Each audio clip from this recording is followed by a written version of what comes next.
देश में पानी की कोई कमी नहीं है, ये आर्गुमेंट करने वाले एंटी नेशनल हैं। नितिन गडकरी के हैं ये शब्द। जब उनसे सवाल पूछा गया था एक पॉडकास्ट में कि एथेनॉल बनाने में पानी की बर्बादी के दावे आ रहे हैं, बड़े शहरों में पानी खत्म हो रहा है और आप एथेनॉल में लगे हैं, तो गडकरी साहब बताए थे कि पानी की कोई कमी नहीं है देश में। ऐसा बोलने वाले एंटी नेशनल हैं।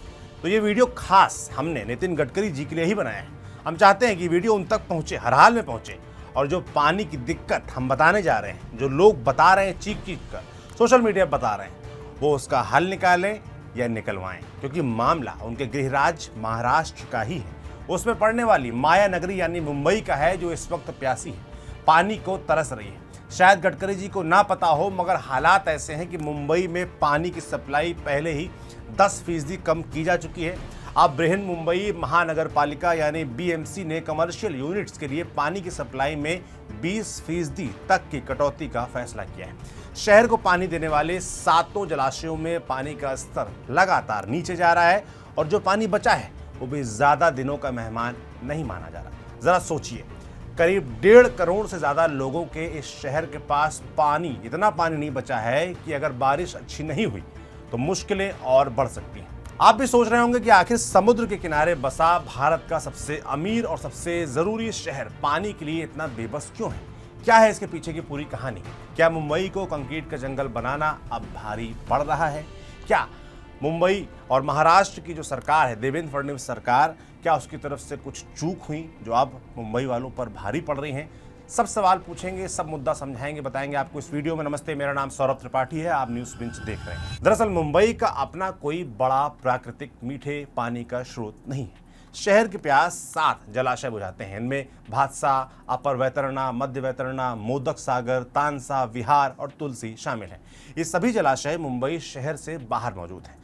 हर साल मानसून के दौरान इनमें पानी जमा होता है और फिर पूरे साल इसी पानी से मुंबई की ज़रूरतें पूरी की जाती हैं। मतलब मुंबई की ज़िंदगी काफ़ी हद तक बारिश पर टिकी हुई है। अगर बारिश समय पर आ जाए और अच्छी हो जाए तो सब ठीक रहता है, लेकिन अगर मानसून देर से आए या उम्मीद से कम बारिश हो तो परेशानी शुरू हो जाती है। इस साल भी कुछ ऐसा ही देखने को मिला है। बारिश की धीमी शुरुआत ने जलाशयों का जलस्तर तेजी से नीचे पहुंचा दिया है। मुंबई को पानी देने वाले इन 7 जलाशयों में अभी करीब 14.47 लाख मिलियन लीटर पानी है, जो कि कुल क्षमता का 10.35% यानी शहर का सबसे बड़ा जल भंडार लगभग खाली होने के कगार पर पहुंच गया है। यही वजह है कि प्रशासन को पानी की सप्लाई में कटौती करनी पड़ी है। लेकिन यहाँ एक सवाल उठता है, क्या सिर्फ कम बारिश ही मुंबई के जल संकट की वजह है? कई जानकार मानते हैं कि जवाब नहीं में। उनके मुताबिक समस्या सिर्फ पानी की उपलब्धता की नहीं है, बल्कि उसके प्रबंधन की भी है। इसे ऐसे समझिए, अगर आपके घर की पानी की टंकी पूरी भरी हो, लेकिन घर तक आने वाली पाइपलाइन जगह जगह से टूटी हुई हो, तो काफ़ी पानी रास्ते में ही बर्बाद हो जाएगा। मुंबई की हालत भी कुछ ऐसी ही बताई जाती है। शहर का बड़ा हिस्सा आज भी पुराने पाइपलाइन नेटवर्क पर निर्भर है। कई पाइप दशकों पुराने हैं और उनमें रिसाव की समस्या है। नतीजा ये है कि लाखों लीटर पानी लोगों तक पहुंचने से पहले ही बर्बाद हो जाता है। यानी एक तरफ शहर पानी बचाने की अपील करता है और दूसरी तरफ बड़ी मात्रा में पानी सिस्टम की खामियों की वजह से बह जाता है। इसके लिए भी महाराष्ट्र की देवेंद्र फडणवीस सरकार को ध्यान देना होगा। इसके अलावा अवैध कनेक्शन और जरूरत से ज़्यादा व्यावसायिक इस्तेमाल भी सप्लाई सिस्टम पर दबाव बढ़ाते हैं। ऐसे में आम लोगों तक पहुंचने वाला पानी और कम हो जाता है। ये वजह है कि जब जलाशयों का पानी घटता है तो मुंबई को दूसरे विकल्पों का सहारा लेना पड़ता है, और यहीं से शुरू होती है भूजल यानी ग्राउंड वाटर की कहानी। आज मुंबई को रोज़ करीब 4665 मिलियन लीटर पानी की ज़रूरत है, लेकिन बृहन मुंबई कॉरपोरेशन यानी बीएमसी की सप्लाई करीब 4100 मिलियन लीटर ही है। यानी हर दिन लगभग 565 मिलियन लीटर पानी की कमी पड़ती है। इस कमी को पूरा करने में सबसे बड़ी भूमिका पानी के टैंकर निभाते हैं। मुंबई में करीब 2100 पानी के टैंकर चलते हैं, जो रोजाना लगभग 550 मिलियन लीटर पानी सप्लाई करते हैं। इनकी अहमियत का अंदाज़ा आप इसी बात से लगा सकते हैं कि हाल ही में जब टैंकर एसोसिएशन हड़ताल पर गई थी तो पूरे शहर में हड़कंप मच गया था।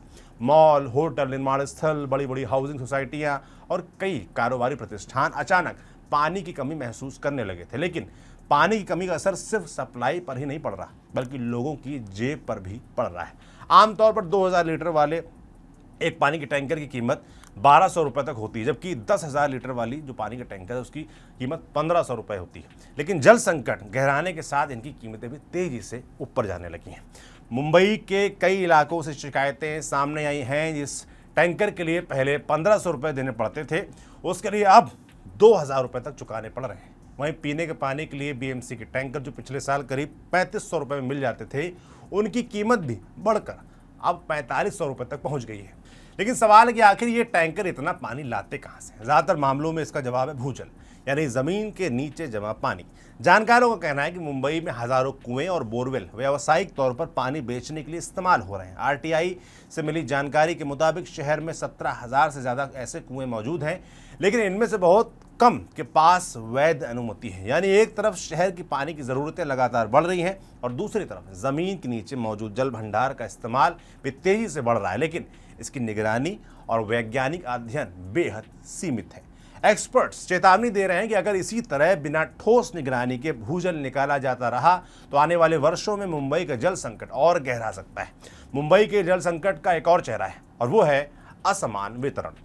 मुंबई में ऐसे इलाके भी जहां लोगों को पानी की कमी महसूस नहीं होती, वहीं दूसरी तरफ झुग्गी बस्तियों और गरीब इलाकों में लोग आज भी पानी के टैंकरों का इंतजार करते दिखाई देते हैं, तरसते दिखाई देते हैं। कई परिवारों को रोजाना पानी भरने के लिए लंबी लंबी लाइन में लगना पड़ता है। यानी शहर में पानी की समस्या सिर्फ उपलब्धता की नहीं बल्कि बराबरी से पानी के बंटवारे की भी है। अब यहाँ एक सवाल अक्सर पूछा जाता है कि जब मुंबई समुद्र किनारे बसा है तो फिर समुद्र का पानी पीने लायक क्यों नहीं बनाया जाता? दुनिया के कई ऐसे देश ऐसा करते हैं, मसलन सऊदी अरब, संयुक्त अरब अमीरात जैसे देशों में समुद्र के खारे पानी को मीठा बनाकर लोगों तक पहुंचाया जाता है। इस प्रक्रिया को डीसैलिनेशन कहा जाता है। सुनने में बहुत आसान साधारण सा लगता है, लेकिन असलियत थोड़ी अलग है। सबसे पहली बात तो ये है कि डीसैलिनेशन बेहद महंगा काम है। समुद्र के पानी से नमक अलग करने के लिए बड़ी मशीनें चाहिए होती हैं, उन्हें चलाने के लिए भारी मात्रा में बिजली खर्च होती है। मतलब पानी तो मिलेगा लेकिन उसकी कीमत भी काफ़ी ज़्यादा होगी। दूसरी तरफ चिंता पर्यावरण को लेकर है। जब समुद्र के पानी को साफ किया जाता है तो उसके बाद बहुत ज़्यादा नमक वाला पानी बच जाता है, इसे ब्राइन कहा जाता है। अगर इस ब्राइन को वापस समुद्र में छोड़ दिया जाए तो समुद्री जीवों और मछलियों पर बुरा असर पड़ता है। मुंबई के हजारों मछुआरों की रोजी रोटी समुद्र पर निर्भर है। ऐसे में कोई भी फैसला बहुत सोच समझ कर लेना होगा। इसका मतलब ये नहीं है कि डीसैलिनेशन गलत है, बल्कि इसका मतलब सिर्फ इतना है कि इसे कोई जादुई समाधान समझ लेना ठीक नहीं होगा। मुंबई को भविष्य में डीसैलिनेशन की जरूरत पड़ सकती है, लेकिन उससे पहले शहर को अपनी मौजूदा व्यवस्था भी सुधारनी होगी। अब बात करते हैं उस समाधान की जिस पर अक्सर सबसे कम ध्यान दिया जाता है, और वो है रेन वाटर हार्वेस्टिंग। मुंबई में हर साल बहुत ज़्यादा बारिश होती है, कई बार इतनी ज़्यादा कि सड़कें डूब जाती हैं, लोकल ट्रेनें रुक जाती हैं और शहर की रफ्तार थम जाती है। लेकिन सोचने वाली बात यह है कि इतना सारा पानी आखिर जाता कहाँ है? जवाब है समुद्र में। बारिश का बड़ा हिस्सा नालियों के जरिए सीधे समुद्र तक पहुंच जाता है। अगर इस पानी का कुछ हिस्सा भी जमा कर लिया जाए तो हालात काफ़ी बदल सकते हैं। रेन वाटर हार्वेस्टिंग का मतलब है कि बारिश के पानी को इकट्ठा करना और उसे ज़मीन के अंदर पहुंचाना या बाद में इस्तेमाल के लिए सुरक्षित रखना। अगर हर सोसाइटी, हर मॉल, हर ऑफिस और हर सरकारी इमारत में ऐसी व्यवस्था हो तो भूजल स्तर बेहतर हो सकता है। लेकिन दिक्कत वही है, इस दिशा में जितना काम होना चाहिए था उतना नहीं हुआ। सवाल इसमें हमारा महाराष्ट्र की देवेंद्र फडणवीस सरकार से भी है, मुंबई बीएमसी से भी है कि आपने क्या किया इसको लेकर। लेकिन मुंबई की कहानी सिर्फ कम बारिश, खाली होते जलाशयों और भूजल के अंधाधुंध दोहन तक सीमित नहीं है। इस संकट का एक और पहलू है जिसके बारे में अक्सर कम चर्चा होती है, और वो है शहर की लगातार घटती हरियाली। एक्सपर्ट्स मानते हैं कि पानी का संकट सिर्फ बारिश की कमी का नतीजा नहीं होता। जंगलों, मैंग्रोव और हरित क्षेत्रों का नुकसान भी लंबे समय में किसी शहर की जल सुरक्षा को कमजोर कर सकता है। संयुक्त राष्ट्र की संस्था FAO यानी फूड एंड एग्रीकल्चरल ऑर्गेनाइजेशन के मुताबिक पेड़ और जंगल बारिश के पानी को जमीन में समाने में मदद करते हैं, भूजल को रिचार्ज करते हैं और वाटर साइकिल को संतुलित रखने में अहम भूमिका निभाते हैं। यानी जब किसी शहर में पेड़ कम हो जाते हैं और उनकी जगह कंक्रीट ले लेता है तो बारिश का बड़ा हिस्सा जमीन के भीतर जाने के बजाय सीधे नालों और समुद्र में बह जाता है। मुंबई में यही तस्वीर धीरे धीरे दिखाई दे रही है और उसका असर भी दिखाई दे रहा है। बीएमसी की 2018 की ट्री सेंसस रिपोर्ट के मुताबिक उस समय मुंबई में करीब 29.75 लाख पेड़ थे। अगर आरे कॉलोनी को भी जोड़ दिया जाए तो ये संख्या करीब 33.7 लाख तक पहुंचती है। पहली नज़र में यह आंकड़ा बड़ा लग सकता है, लेकिन दूसरी तरफ आरटीआई से सामने आए आंकड़े बताते हैं कि 2010 से 2021 के बीच शहर में करीब 39,000 पेड़ काटने की अनुमति दी गई थी।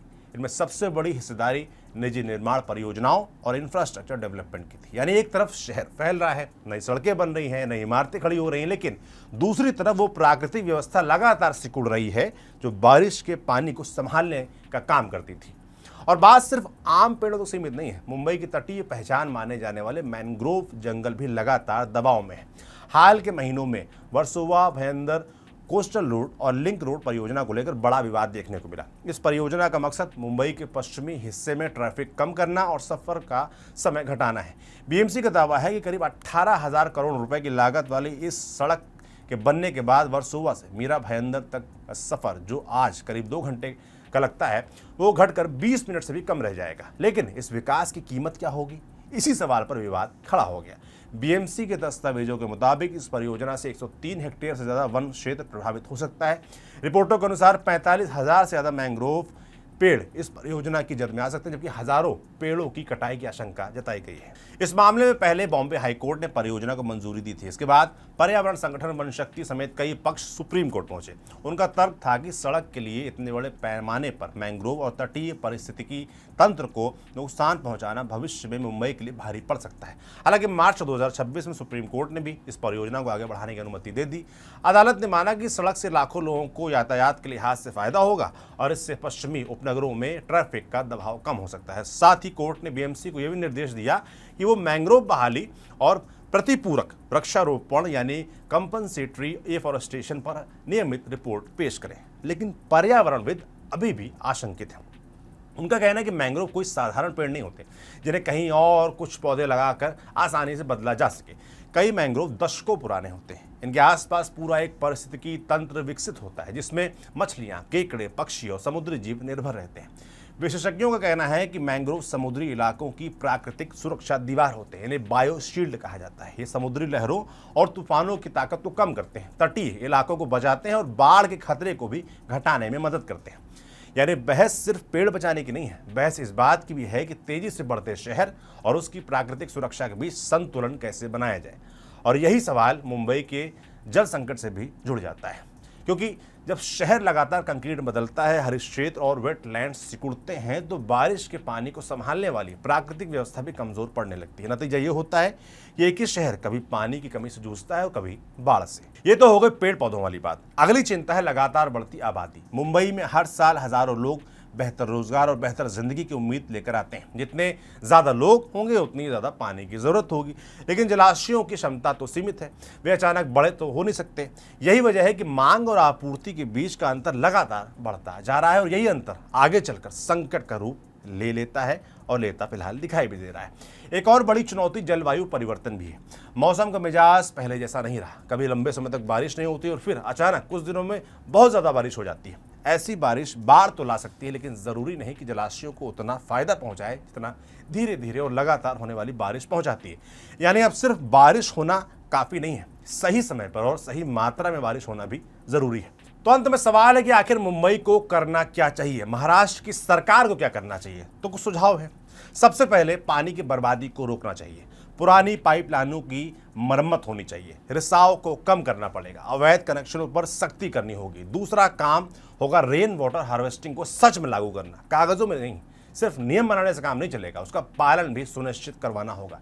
तीसरा कदम होगा लोगों में जागरूकता बढ़ाना, क्योंकि पानी बचाना सिर्फ सरकार का काम नहीं है, ये हम सब की जिम्मेदारी, हमारी आपकी सबकी, हम सबको आगे आना होगा पानी बचाने के लिए। और चौथा कदम हो सकता है भविष्य के लिए डीसैलिनेशन जैसी तकनीकों पर गंभीरता से काम करना, ताकि शहर पूरी तरह सिर्फ मानसून पर निर्भर न रहे। कुल मिलाकर मुंबई का जल संकट सिर्फ बारिश की कमी की कहानी नहीं है, ये कहानी है बढ़ती आबादी की, पुराने सिस्टम की, पानी की बर्बादी की और उन फैसलों की जिन्हें समय रहते लागू नहीं किया गया महाराष्ट्र की तमाम सरकारों द्वारा और फिलहाल की देवेंद्र फडणवीस सरकार द्वारा।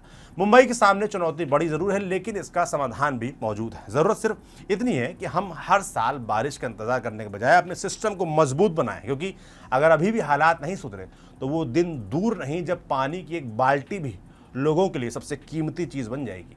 और तब सवाल ये नहीं होगा कि बारिश कब आएगी, सवाल ये होगा कि हमने इतने सालों तक पानी को संभाल कर रखने की कोशिश क्यों नहीं की। उम्मीद है ये वीडियो गडकरी जी तक पहुंचेगा, महाराष्ट्र के जो मुख्यमंत्री देवेंद्र फडणवीस हैं उन तक पहुंचेगा। उम्मीद है कि ये वीडियो नितिन गडकरी जी तक पहुंचेगा, जो कहते हैं कि देश में पानी की कमी नहीं है। तो मुंबई में जो इतनी लंबी कहानी हमने बताई वो यही बताती है कि भयानक कमी है, भयानक संकट सामने खड़ा है। तो उम्मीद करेंगे कि उनके ज़रिए ये बात महाराष्ट्र की देवेंद्र फडणवीस सरकार तक भी पहुँचे और जो सुझाव हमने कुछ दिए हैं एक्सपर्ट्स के जरिए जानते समझते हुए उन पर काम हो। और बात सिर्फ मुंबई महाराष्ट्र की नहीं, पूरे देश की बात है। पूरे देश में ये जल संकट आता दिख रहा है। तमाम बड़े शहरों से, आप बेंगलुरु से देख लीजिए और तमाम बड़े शहरों से खबरें आती हैं। दिल्ली में देख लीजिए, अक्सर पानी को लेकर लंबी लंबी लाइनें लगी दिखती हैं। तो इस पर काम देश की सभी सरकारों को करना होगा, युद्ध स्तर पर करना होगा, हमको आपको सबको इसमें पार्टिसिपेट करना होगा, तभी कुछ बदलाव आ पाएगा। और सबसे बड़ी दिक्कत जो बारिश का पानी है, जो ग्राउंड वाटर लेवल लगातार कम हो रहा है, वो कैसे ग्राउंड वाटर रिचार्ज हो, उसको लेकर भी तमाम नई पॉलिसीज योजनाएं सख्ती करनी पड़ेगी, तभी शायद कुछ बदलाव आ पाएगा और जो जल संकट सामने आता दिख रहा है उस पर हम कुछ कर पाएंगे। आपका क्या सोचना है इस पूरे वीडियो के बारे में, जो सुझाव दिए उनके बारे में कमेंट बॉक्स में लिखकर जरूर बताइएगा। इसे लिखा था हमारी साथी खुशबू ने। मेरा नाम सौरभ त्रिपाठी है, कैमरे के पीछे ऋषि हैं। शुक्रिया।